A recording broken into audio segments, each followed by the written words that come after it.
Thank you, Swami G, for your talk. My name is Akash. I'm a college student. I have two questions. One is my original question, is another is a follow-up from a previous question. So I'll start with that.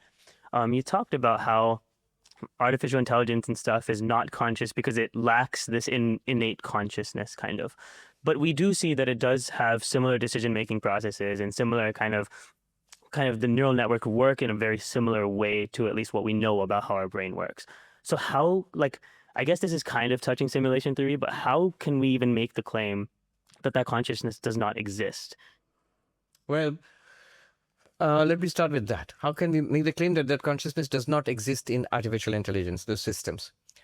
Well, let me ask you this way. Yeah, follow. Oh, let him ask the follow-up. That's all right. That's all right. Let him ask the follow-up. Let me ask you that it takes decisions, it writes cars, it composes poems, it composes modern art, whatnot. All of those capacities have been programmed into it. You have worked really hard. Maybe literally it has not been programmed, but the capacities have been developed in it, that it can do such things. Why would you say that, yes, there could be consciousness even if we didn't plan for it? Have you ever seen something emerging, it can drive a car? We didn't mean it to drive a car. It was meant for writing poems, but it drives cars. Never. You have to put enormous amounts of hard work into it. Millions of dollars, if I'm not wrong, hundreds of millions of dollars are spent in training the AI. I met a gentleman who works for Microsoft, I think Gemini in Google. Yeah. So they are the team. You're saying a big team with PhDs and so on. All they're doing day in and day out is making that Gemini AI smarter and smarter. Now, if you say that, no, we didn't do all that. We just wanted it to write, Microsoft Word, write a letter. But now it can do all of that because it just emerged. No, it doesn't. So you have programmed, you put in so much effort and money to give all these capacities. How, isn't it weird to say it could just be there? No, we didn't program it to be conscious. We don't have no idea how to make it consciousness, or how to give it consciousness, but it just has consciousness. How would you think it's probable? Unlikely. But don't our experiences also kind of program us to make the decisions in the way that we make them and kind of gain new experiences and gain new ways of doing things? What does that have to do with consciousness? As you have yourself demonstrated in AI, completely unconscious and still can take decisions. Completely unconscious, still can write poems. In fact, one thing one must be aware is these AI systems are not like us. They are producing results like us, but they are very, very unlike the way our minds function. They are modeling the certain processes and giving similar results. Yeah. Okay, then I'll ask the original question. In the very beginning, you said how awareness, right? You said you're aware when you're waking, you're aware when you're dreaming, that consciousness exists at that time. But then you said that you're also aware in the dreamless state. And I didn't understand the jump between, I understand how we kind of first person, we have experience of being awake, and first person, we have experience of dreaming, having dreamt, but we don't have the experience of having not dreamt.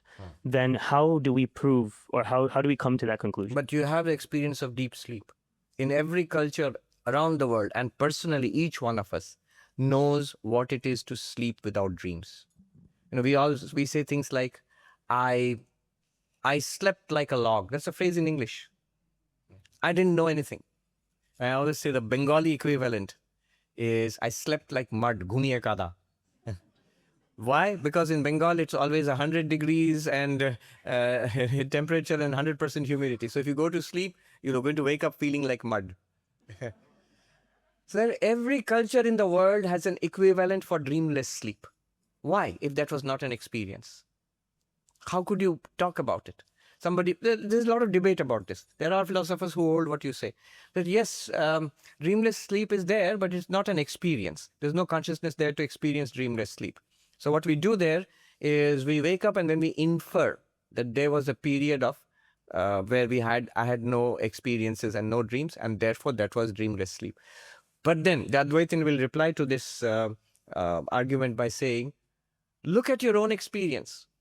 Do you ever do this? Does anybody ever do this? I wake up remembering some dreams and then I calculate, okay, I went to sleep at that time and this was the time for dreams and there's some time left over. So that must have been the dream list. Nobody ever thinks like that. Everybody thinks there were dreams and there were periods of absolute blankness.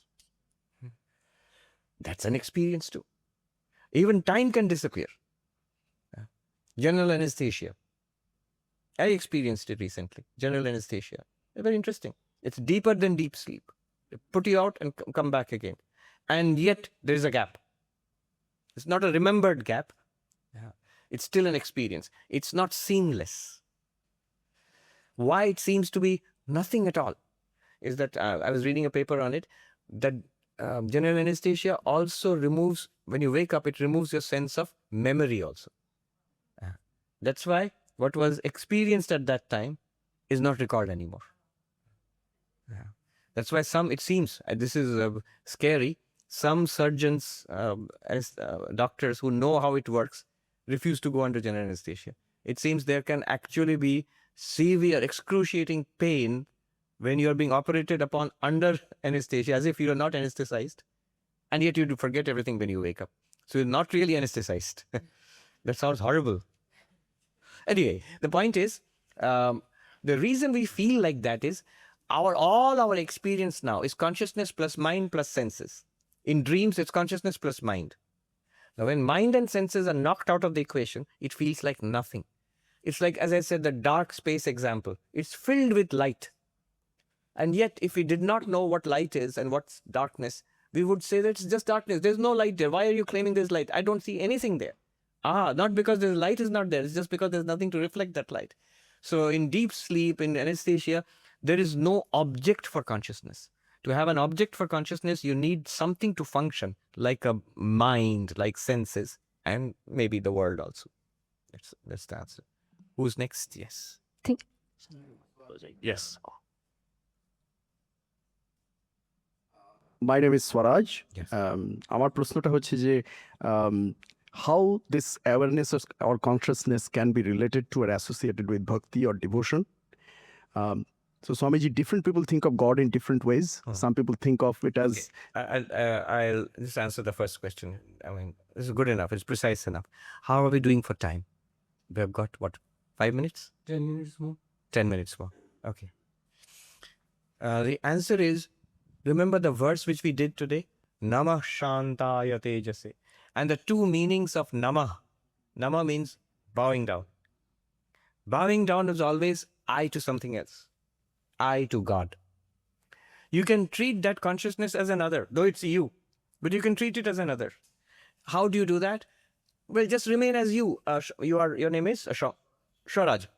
I am this person, Swaraj. Yes, I understand all your consciousness stuff. I am consciousness plus this mind personality. I am just Swaraj. In that case, this limitless consciousness in which the whole universe appears is now something is awesome to me, is the fabric of reality for me, and I'm very happy to bow down to it, which is God to me. That's the definition of God in Vedanta. So, if you retain your individuality and conceive of this consciousness, it will feel like an other.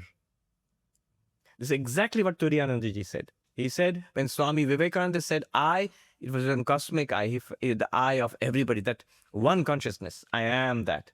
But it does not come easily to us. So we have to say, thou my Lord. He says, tu. And he says, Sri Ramakrishna would teach us that. Because it does not come so easily for us to say that I am everything. And he says, for Vivekananda, he says, Turiyanji says, Eta tar pradhan bhav. For Vivekananda, the default position, let us say, the default position was I am Brahman.